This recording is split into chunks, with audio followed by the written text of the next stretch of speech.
IMSA fans, we have IMSA's greatest fan, IMSA President John Doonan. We just finished a really energetic and cheerful State of the Series address that you gave here at Michelin Raceway, Road Atlanta during Motul Petit Le Mans. This is a tradition that goes back decades, so wonderful for that to take place, but even better, you're gonna have to help me on numbers. You have signed some partner entitlements, extensions. I think WeatherTech is one, VP Fuels, and Michelin. I believe I read all through the year 3000. Am I correct? This is insane, John Doonan. It's not quite the year 3000, but to be able to bring that kind of stability through the year 2030 with WeatherTech for the WeatherTech SportsCar Championship, VP Racing Fuels till 2030. This is unlike anything you hear in motor racing. Yeah, again, for our fans, for our manufacturers, for our race venue partners, to know that we have that kind of long-term commitment out of our partners is remarkable. And of course, Michelin through 2028 with some options for the future. Very happy for our sport and very happy that we could announce that today, even before the season ends on Saturday. So. Tell folks about the effort, because I know behind the scenes you've been working like mad.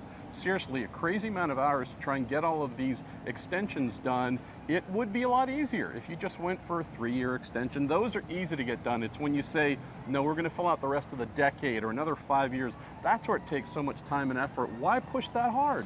The partners, they are pleased with the value they're receiving now.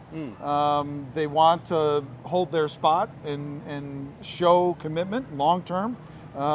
So to bring new partners was one thing. We've got the CrowdStrikes, the BDOs, the Ring Squareds that have come and seen this as a place to do business. But when you have current partners that want to extend and stay here, my hope is that they see the value in being here as a brand, whether they're directly related to automotive or in the case of WeatherTech, creating accessories for almost anything that moves.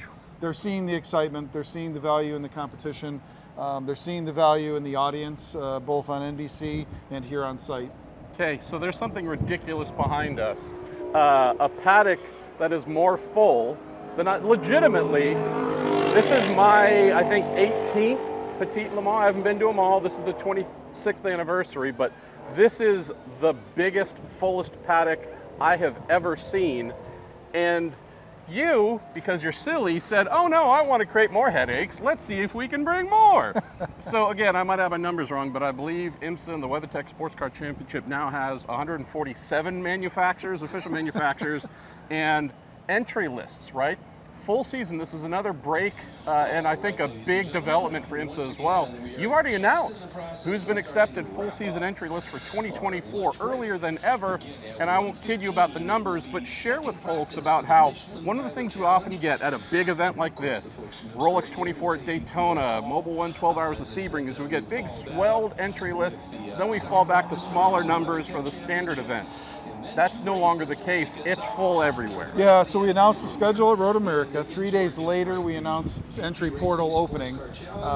We're at 48 full season WeatherTech entries. That's plus 9 from 2023. Just incredible. 57 cars for the Michelin Endurance Cup rounds. You talk about swelled entries, but that's a commitment for the full season. Few more at the Rolex 24, which we'll talk about in the coming weeks and months. But it's an incredible moment for our sport. I think we need to take really good care of it. We need to be really sensible about costs, keeping those in check. But when you got the kind of announcements we made today with extending those pillar entitlement partners, when you've got teams that absolutely want to be here, committed, manufacturers that are committed, again, it's a moment of hair-raising times for those of us that grew up around the sport, and to know that we're in that place through 2030 in many cases is really, really incredible. So you think the racing's good now? Just wait, it's going to get better. But in all honesty, brother, you and I were here during years where some of IMSA's predecessors and whatnot had to fill, right? Had to add some classes to try and bump the numbers up. Oh, we're having the exact opposite problem. We wish we could fit more. Let's close on one or two other quick things. Had the announcement of IMSA's diverse Driver Scholarship winner for 2024. We call him a kid. He's 36, but he's also living the dream, I think, of so many fans. Ken Fukuda. What about Ken? Fit this model to follow a Jaden Conrad, a Courtney Crone as well. What did Ken represent that said he's the one? Well, for me, you see the emotion, you see the drive, you see his passion for the sport. Obviously, he's had the opportunity to teach on the Skip Barber level. He's the opportunity to do a variety of grassroots level things, but he's got a dream, and that's what the IMSA Driver Development Scholarship is all about. Let's give young men, young women from a diverse group of backgrounds, both from around the world to different roles in the community, give them a chance to launch their career to be at a professional level. You see it in Ken. He's hugely grateful for the opportunity, and when you see that in someone, you know they're going to give all they got. Let's close on this. So we got the president with us. Final race of the season.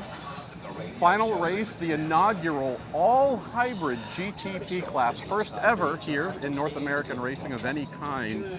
You and I know what the influence of GTP has done.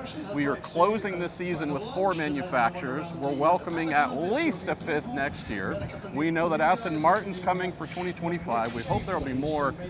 It looks like IMSA's decision to go all-hybrid with its top class is resonating with manufacturers, with fans. We've already had GT as our backbone. That's the core that folks love. Tell us, though, about closing this hybrid GTP season and a crazy points battle, too.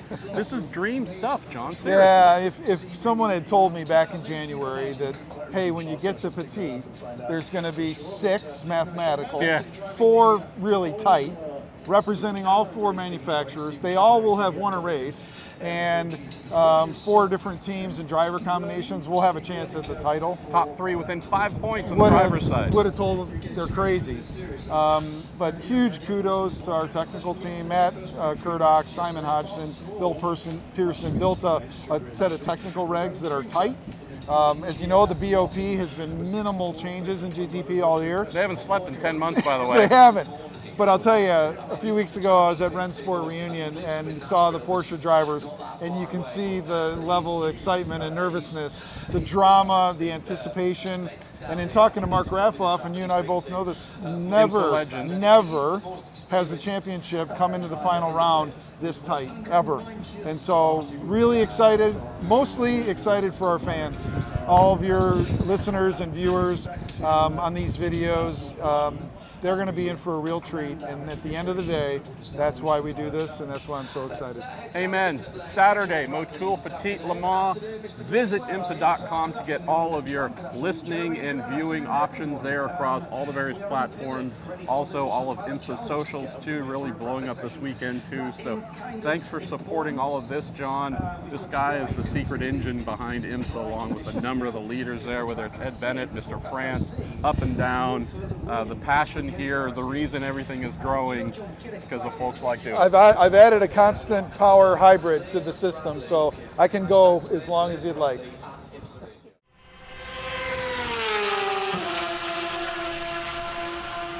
Make sure you follow along with us on IMSA's official YouTube channel and follow IMSA Racing on Instagram, Facebook, TikTok, and X. We're going to be doing some pretty cool stuff with some pretty cool people with some pretty cool race cars. Visit IMSA.com to hear the action called live and download the official IMSA app to follow the timing and scoring information as the sessions take place.